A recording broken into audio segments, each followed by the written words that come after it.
Chapter 11. "Come in," says the woman, and I did. She says take a cheer. I done it. She looked me all over with her little shiny eyes, and says, "What might your name be?" "Sarah Williams." "Whereabouts do you live?" "In this neighborhood, Nome. In Hookerville, 7 mile below." "I've walked all the way and I'm all tired out. Hungry, too, I reckon." "I'll find you something." "No'm, I ain't hungry. I was so hungry I had to stop 2 miles below here at a farm's. I ain't hungry no more." "It's what makes me so late." "My mother's down sick, and out of money and everything, and I come to tell my Uncle Abner Moore. He lives at the upper end of the town," she says. "I hain't ever been here before."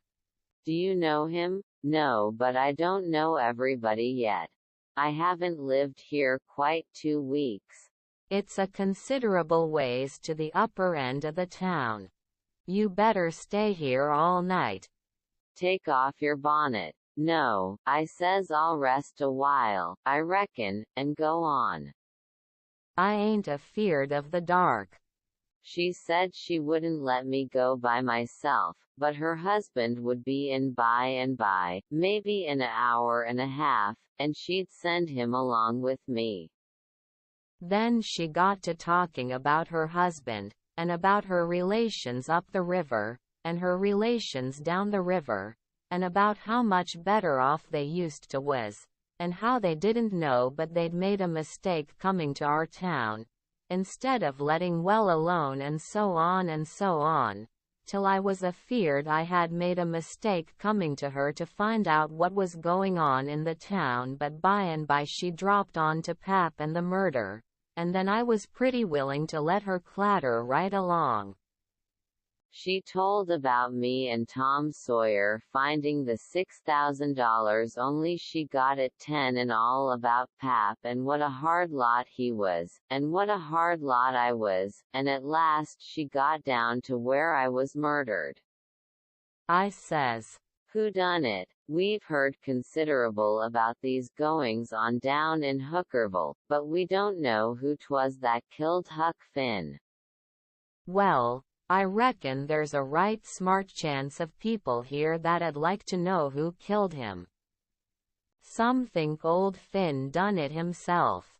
No, is that so? Most everybody thought it at first. He'll never know how nigh he come to getting lynched. But before night they changed around and judged it was done by a runaway nigger named Jim." "Why he?" I stopped. I reckoned I better keep still. She run on, and never noticed I had put in at all.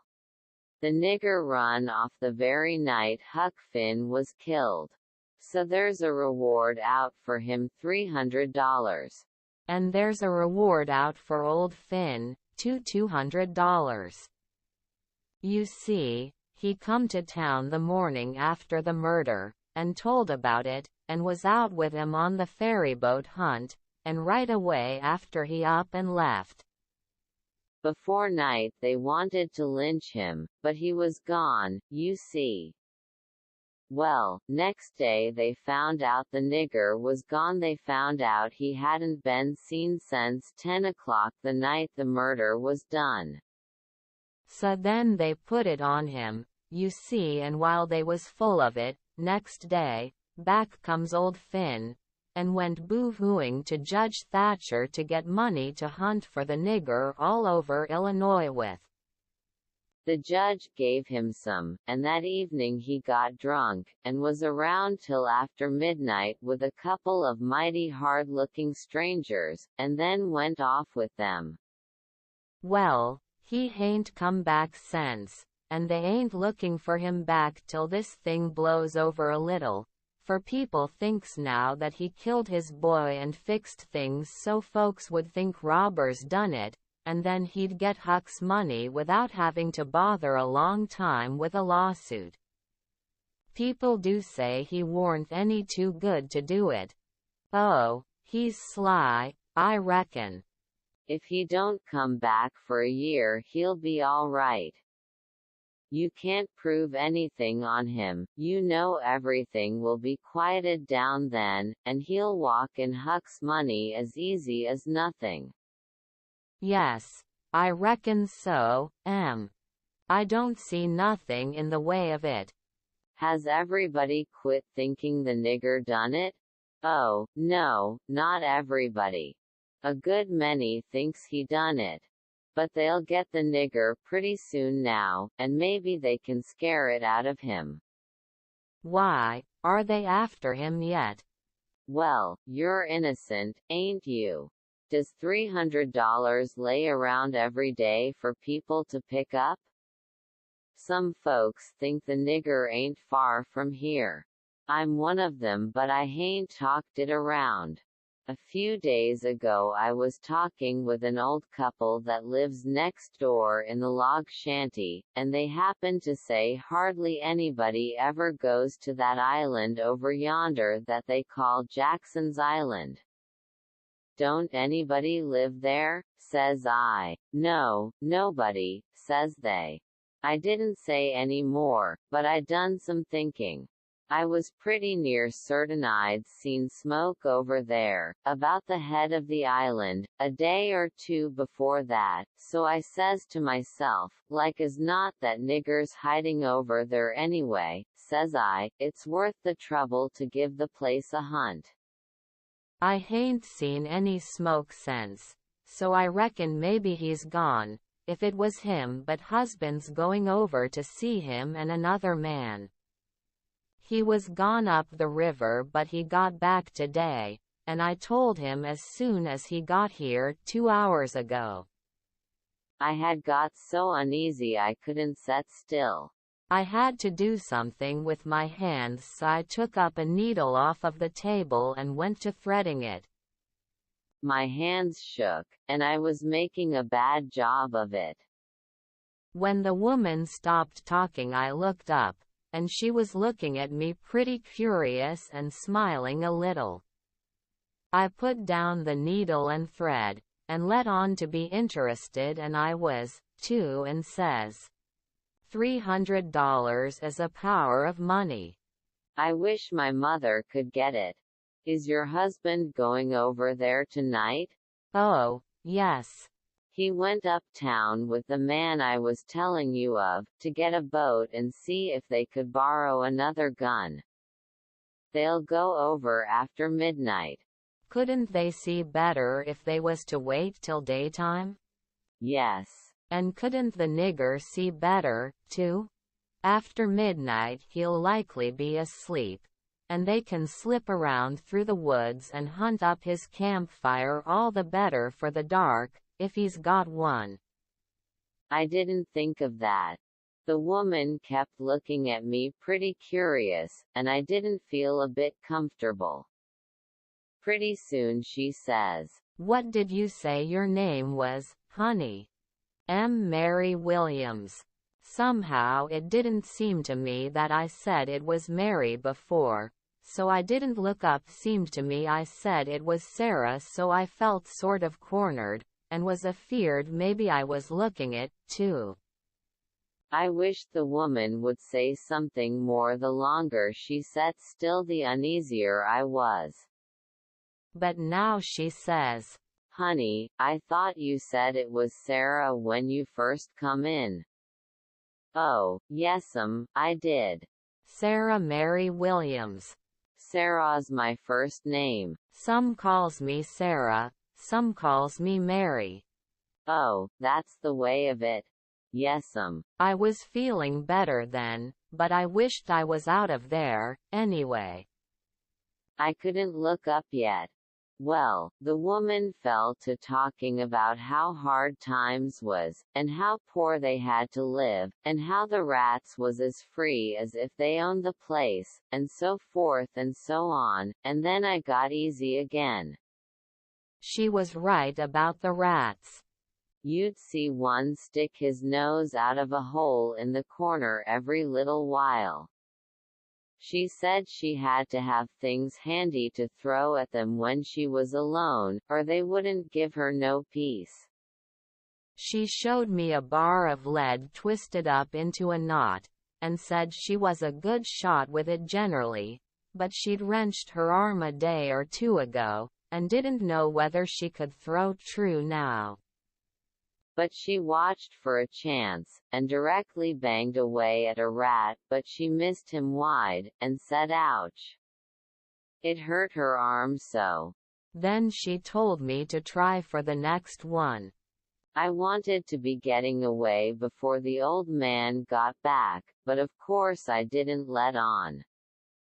I got the thing, and the first rat that showed his nose I let drive, and if he'd a stayed where he was he'd a been a tolerable sick rat.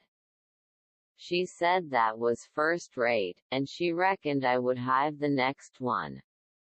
She went and got the lump of lead and fetched it back, and brought along a hank of yarn which she wanted me to help her with. I held up my two hands and she put the hank over them, and went on talking about her and her husband's matters. But she broke off to say, "Keep your eye on the rats. You better have the lead in your lap, handy." So she dropped the lump into my lap just at that moment, and I clapped my legs together on it and she went on talking. But only about a minute. Then she took off the hank and looked me straight in the face, and very pleasant, and says, "Come, now, what's your real name?" "WH what, Mom?" "What's your real name? Is it Bill, or Tom, or Bob, or what is it?" I reckon I shook like a leaf, and I didn't know hardly what to do. But I says, "Please to don't poke fun at a poor girl like me, Mum. If I'm in the way here." "Oh, no, you won't. Set down and stay where you are. "I ain't going to hurt you, and I ain't going to tell on you, nuther. You just tell me your secret, and trust me. I'll keep it and, what's more, I'll help you." "So'll my old man if you want him to. You see, you're a runaway, 'prentice, that's all. It ain't anything." "There ain't no harm in it. You've been treated bad, and you made up your mind to cut. Bless you, child, I wouldn't tell on you. Tell me all about it now, that's a good boy." So I said it wouldn't be no use to try to play it any longer, and I would just make a clean breast and tell her everything, but she mustn't go back on her promise. Then I told her my father and mother was dead, and the law had bound me out to a mean old farmer in the country 30 mile back from the river, and he treated me so bad I couldn't stand it no longer. He went away to be gone a couple of days, and so I took my chance and stole some of his daughter's old clothes and cleared out, and I had been 3 nights coming the 30 miles. I traveled nights, and hid daytimes and slept, and the bag of bread and meat I carried from home lasted me all the way, and I had a plenty. I said I believed my Uncle Abner Moore would take care of me, and so that was why I struck out for this town of Goshen. "Goshen, child? This ain't Goshen. This is St. Petersburg. Goshen's 10 mile further up the river." "Who told you this was Goshen?" "Why, a man I met at daybreak this morning, just as I was going to turn into the woods for my regular sleep. He told me when the roads forked I must take the right hand, and 5 mile would fetch me to Goshen." "He was drunk, I reckon. He told you just exactly wrong." "Well, he did act like he was drunk, but it ain't no matter now. I got to be moving along." I'll fetch Goshen before daylight. Hold on a minute. I'll put you up a snack to eat." "You might want it." So she put me up a snack, and says, Say, when a cow's laying down, which end of her gets up first? Answer up prompt now, don't stop to study over it. Which end gets up first? The hind end, Mum. Well, then, a horse. The forward end, Mum. Which side of a tree does the moss grow on? North side. If 15 cows is browsing on a hillside, how many of them eats with their heads pointed the same direction? The whole 15, Mum. Well, I reckon you have lived in the country. I thought maybe you was trying to hocus me again. What's your real name, now? George Peters, Mum. Well, try to remember it, George. Don't forget and tell me it's Alexander before you go, and then get out by saying it's George Alexander when I catch you. And don't go about women in that old calico. You do a girl tolerable poor, but you might fool men, maybe. Bless you, child, when you set out to thread a needle, don't hold the thread still and fetch the needle up to it, hold the needle still and poke the thread at it. That's the way a woman most always does, but a man always does t'other way. And when you throw at a rat or anything, hitch yourself up a tiptoe and fetch your hand up over your head as awkward as you can, and miss your rat about 6 or 7 foot.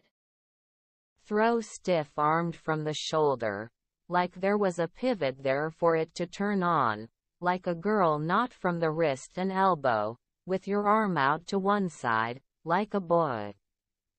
And, mind you, when a girl tries to catch anything in her lap, she throws her knees apart, she don't clap them together, the way you did when you catched the lump of lead.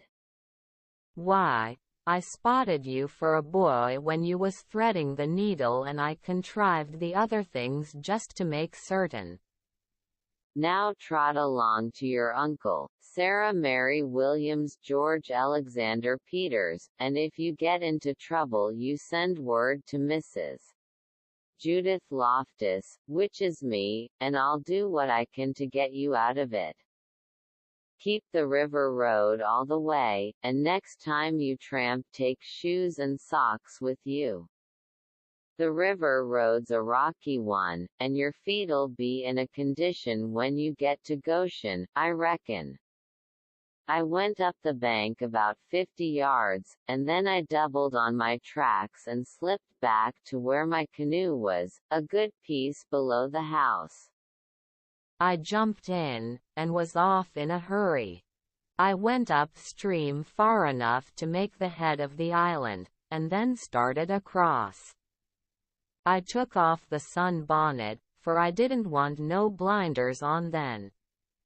When I was about the middle I heard the clock begin to strike, so I stops and listens. The sound come faint over the water but clear 11.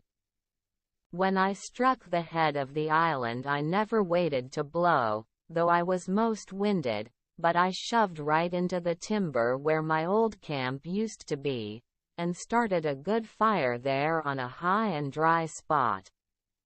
Then I jumped in the canoe and dug out for our place, a mile and a half below, as hard as I could go. I landed, and slopped through the timber and up the ridge and into the cavern. There Jim laid, sound asleep on the ground.